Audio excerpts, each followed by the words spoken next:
Yang terhormat Bapak-bapak, Ibu-ibu, salam Pancasila. Bapak-bapak, Ibu-ibu yang melihat video saya ini, tolong jangan lupa subscribe, like, dan di-share. Saya akan mengomentari gugatan pra-peradilan Rizik Syihab kepada polisi ditolak hakim.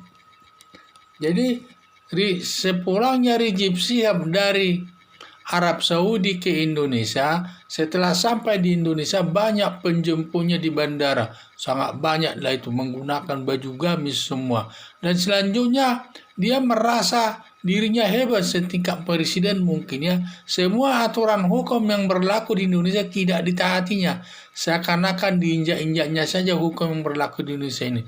Berdasarkan ketentuan hukum, bahwa orang yang baru datang dari luar negeri, apalagi dia sudah 3 tahun di Arab Saudi, sesampainya di Indonesia, seharusnya dia harus menyendiri selama 14 hari terkait dengan pandemi virus corona ini. Tetapi semua itu tidak dilaksanakannya. Malah dia melaksanakan perkawinan anaknya beberapa hari kemudian di Petamburan, anaknya yang keempat, sehingga dia melanggar protokol kesehatan tersebut. Dan semua itu akibatnya polisi memanggil Rizik Syihab untuk dimintai keterangannya terkait perkawinan anaknya tersebut. Akhirnya Rizik Syihab ini dijadikan tersangka dalam perkara melanggar protokol kesehatan. Hanya saja berdasarkan tuduhan kesalahan polisi pada Polda Metro, Rizik Syihab menggugat.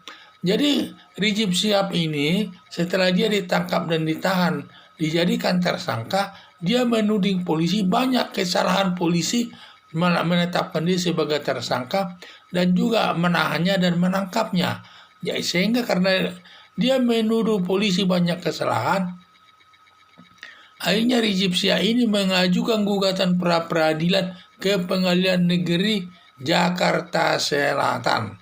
Jadi berdasarkan keterangan para saksi dan saksi ahli yang diajukan kedua belah pihak dan barang bukti yang diajukan polisi, semua tuduhan Rizik Syihab lewat pengacaranya di dalam pra-peradilan dikalahkan oleh hakim, dimenangkan oleh pihak kepolisi, dan semua gugatan pra-peradilan daripada Rizik Syihab tersebut ditolak hakim, dan berarti polisi Polda Metro dimenangkan oleh putusan hakim tersebut.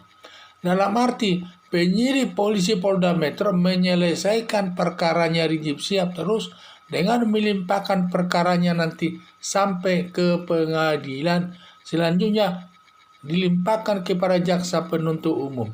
Selanjutnya nanti jaksa penuntut umum meneruskan melimpahkan perkara itu pengadilan, nanti dilakukan pemeriksaan di pengadilan. Setelah perkara itu nanti diperiksa di pengadilan, sifatnya terbuka untuk umum. Siapapun dapat mengikuti persidangan tersebut karena sifatnya terbuka dengan muka umum, sehingga semua masyarakat yang menghadiri dapat melihat jalannya persidangan tersebut dan dapat melihat siapa yang benar atau tidak. Apakah putusan hakim itu memihak atau tidak akan kelihatan nanti dalam persidangan tersebut.